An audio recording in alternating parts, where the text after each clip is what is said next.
আজ আপনাদের সঙ্গে শেয়ার করতে এলাম খুব সুন্দর একটা ব্রেকফাস্টের রেসিপি। আর তাছাড়া আপনারা তো জানেন তোরসার রেসিপি মানে ইজি রেসিপি, হেলদি রেসিপি, আর বানাতে সময় একদমই কম লাগে। তাহলে এই ইজি আর হেলদি রেসিপিটা দেখতে চলুন চলে যাই তোরসার কিচেনে। Hello friends, welcome back to my channel cook with baby Torsa and it's me Torsa. ফটাফট একটা লাইক দিয়ে পুরো ভিডিওটা দেখুন।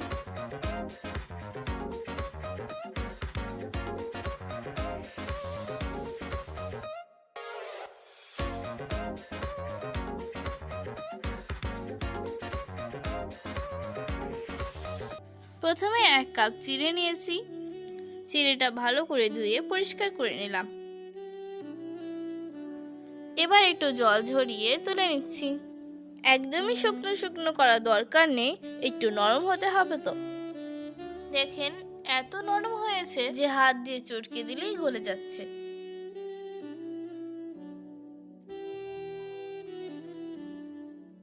এখন দিয়ে দিলাম 1 কাপ সুজি,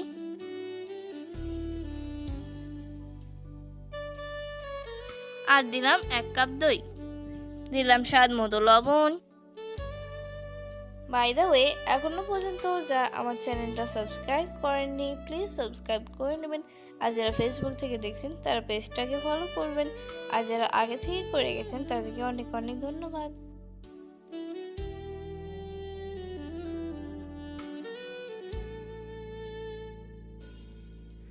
দিলাম প্রয়োজন মতো জল। সবগুলো ভালো করে মিক্স করে 10 মিনিট রেস্টে রাখছি। ফিরে এলাম 10 মিনিট পর। এবার এটাকে মিক্সার জারে নিয়ে গ্রাইন্ড করে নিচ্ছি। এই দেখেন গ্রাইন্ড করা হয়ে গেছে। এখন একটা বড় বাটিতে ঢেলে নিচ্ছি। এখানে গ্যাসে একটা প্যান বসিয়ে অল্প একটু সাদা তেল দিলাম। তেলটা গরম হয়ে গেলে দিয়ে দিচ্ছি গোটা জিরে, দিলাম অল্প একটু গোটা সর্ষে, দিলাম চিলি ফ্লেক্স, আপনারা চাইলে কাঁচা লঙ্কাও দিতে পারেন, আর দিচ্ছি কারি পাতা আর পেঁয়াজ কুচি। খুব ভাজতে হবে না, জাস্ট সটে করে নেব।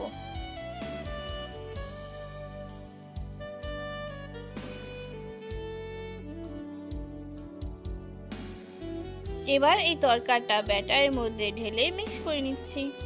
আপনারা চাইলে গাজর, ক্যাপসিকাম দিতে পারেন। এখন দিচ্ছি ফ্রেশ ধনেপাতা কুচি আর অল্প একটু বেকিং সোডা।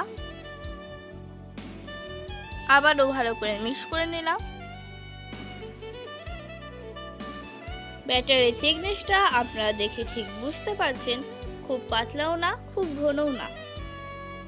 তো গ্যাসে একটা প্যান বসালাম, ডাইরেক্ট 2 চামচ ব্যাটার নিয়ে দিয়ে দিলাম।